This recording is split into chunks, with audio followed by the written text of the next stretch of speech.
Since I really had to cut back on buying supplements because of my current financial situation, I of course have to start looking for cheaper sources.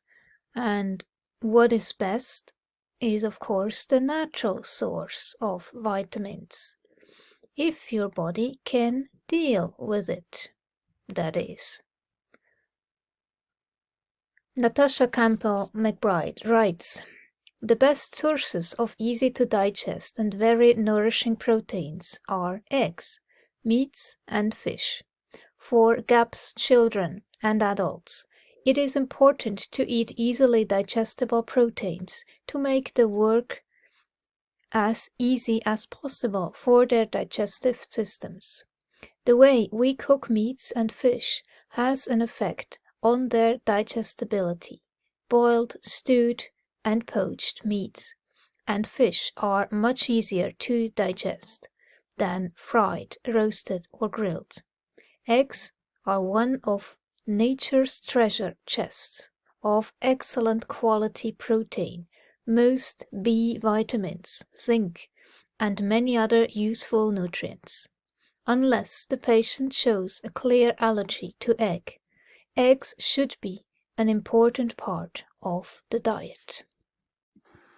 So I was prompted to try the egg again for the vitamin B contents. I stopped eating it because of the sulfur intolerance, and now I'm trying to reintroduce it again. Since I have a tendency to overcook eggs, I found this easy solution: a candle underneath the hot water with the eggs in it. And I set the timer, otherwise I just forget about it. Typical. So it's about 3 to 4 minutes. That's it, that's enough. Had to improvise to find an egg holder. I added a tiny pinch of salt.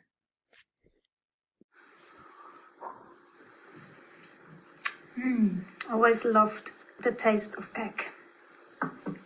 Nothing compares to that. So let's see if I get brain fog again or not. Now they call it sensitivity here. Okay.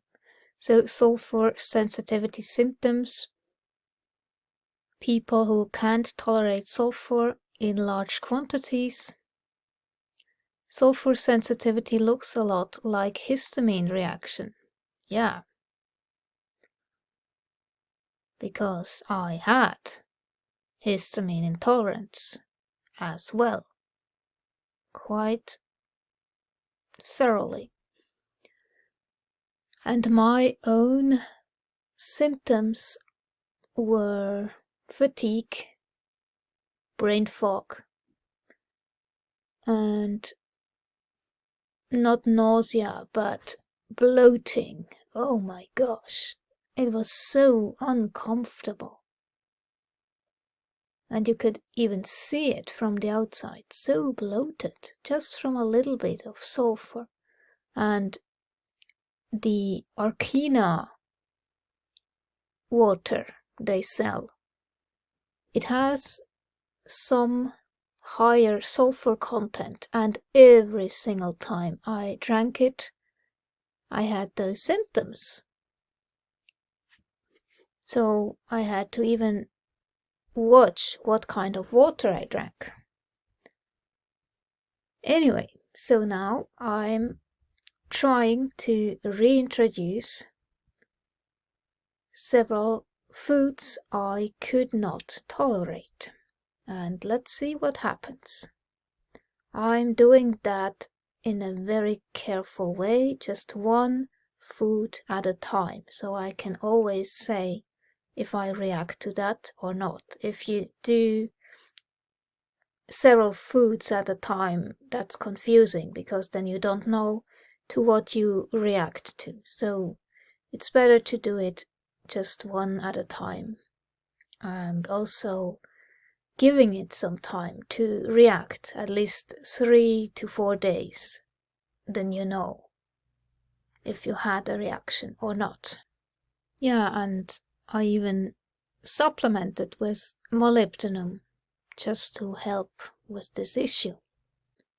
So I cut back on all of these foods, especially those because of the lectin issue. At some point, I was back in my vegan phase. I experimented with this supplement. And oh boy, oh, it was so bad. I had such a bad migraine, bloating, feeling tired and brain fogged, and so bad. I tried several times, every single time the same reaction, so I had to throw it away. So much money wasted. So just because they say this is a great supplement. And yeah, I stopped drinking coffee even, and removed the eggs, and from that I feel totally weird, and I will not try to introduce that for various reasons. But yeah, all of these. And we actually need sulfur for detoxification. That's why I'm reintroducing any food I can tolerate again after the red healer has done such powerful work.